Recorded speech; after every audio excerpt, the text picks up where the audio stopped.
Hi and welcome. This is our very first English lesson together, and we're starting with something really useful. How to describe people. It's a skill many learners struggle with, but by the end of this video, you'll feel much more confident. In this lesson, we'll build a rich vocabulary for describing someone's appearance, beginning with the face and moving outward. You'll learn not only simple descriptive words, but also the kinds of phrases native speakers use to make their descriptions vivid and natural.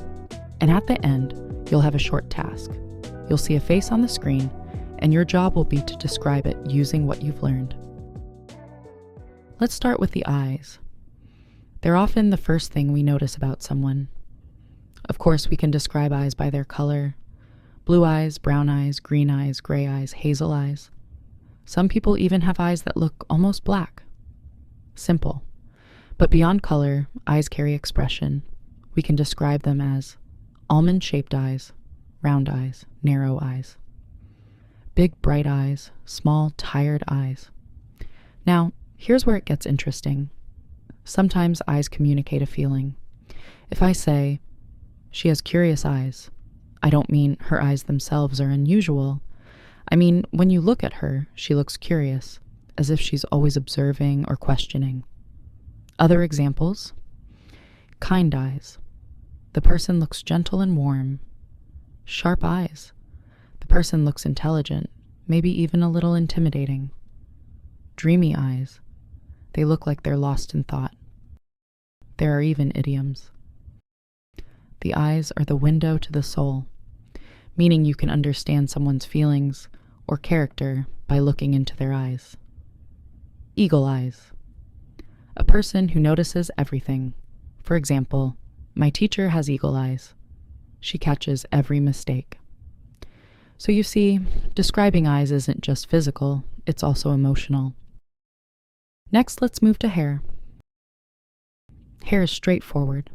We can describe it by color: blonde, brunette, brown, black, red, or gray. More specific shades: dark blonde, strawberry blonde, jet black. Then we describe texture and style: straight hair, wavy hair, curly hair, frizzy hair, silky hair. And length: short, medium length, long. But again, hair often gives an impression. For example, unkempt hair, messy, not brushed, suggesting the person might be careless or relaxed. Neatly styled hair, tidy and intentional, suggesting professionalism. Flowing hair, long and moving gracefully, often used in stories or compliments. Hair also includes facial hair and other styles: beard, hair on the chin and cheeks. Example: he has a short beard. Mustache, hair above the upper lip. Example: he has a thick mustache. Sideburns, hair along the sides of the face, near the ears. Example: he has long sideburns. Bald, no hair on the head. Example: he is completely bald. Balding, starting to lose hair. Example: he is balding at the front. These are important when describing men, but they can also be part of style and fashion. Idioms.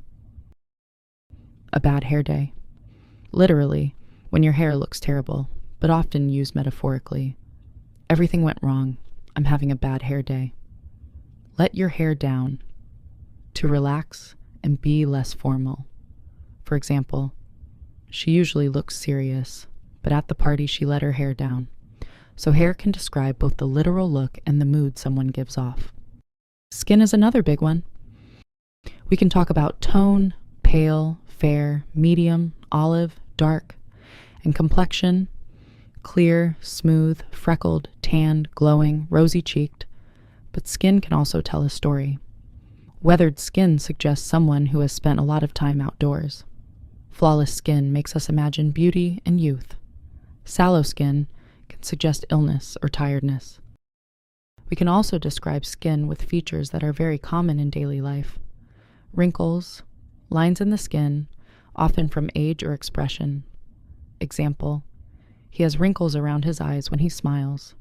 Acne, small spots or pimples. Example: she has acne on her forehead, scars, marks left on the skin after an injury or surgery.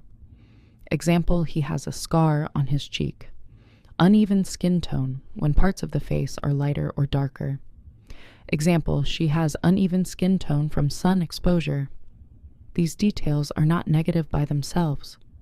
They are just realistic parts of describing someone's appearance. Idioms and expressions. Thick-skinned, not easily hurt by criticism. For example, you need to be thick-skinned to survive in politics. Thin-skinned, easily offended.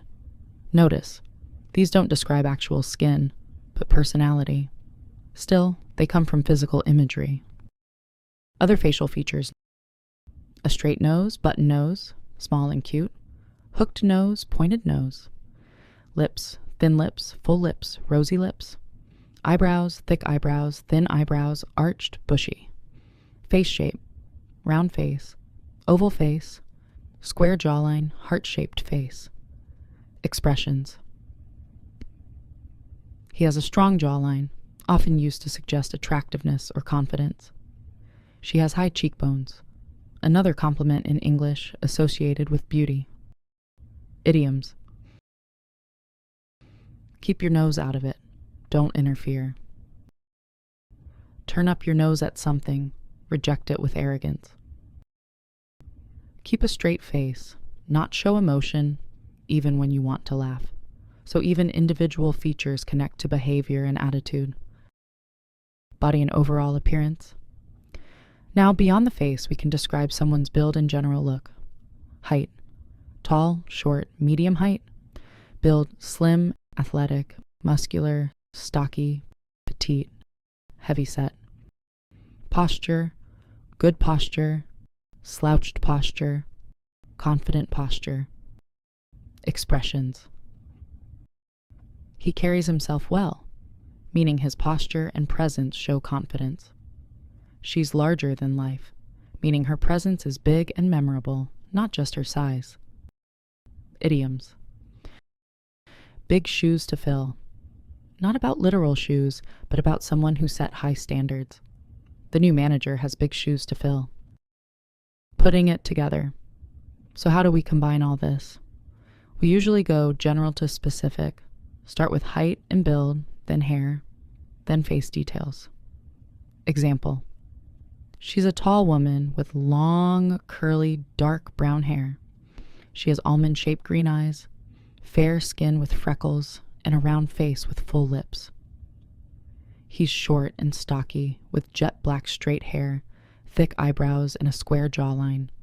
His eyes are sharp and serious. Notice how the adjectives don't just give facts, they also give impressions. Your task. Now, it's your turn. In a moment, I'll show you a face on the screen. Your task is to describe it out loud in English. Think about hair, color, length, texture, eyes, color, shape, impression, skin, tone, complexion, features, nose, lips, eyebrows, jawline. General impression. Does the person look kind, serious, tired, confident? Try to make at least 3 full sentences. For example, she has long, wavy blonde hair and almond-shaped blue eyes. Her skin is fair with a rosy glow, and she has a friendly smile. Pause the video, give it a try, and if you want, write your description in the comments so I can give you feedback.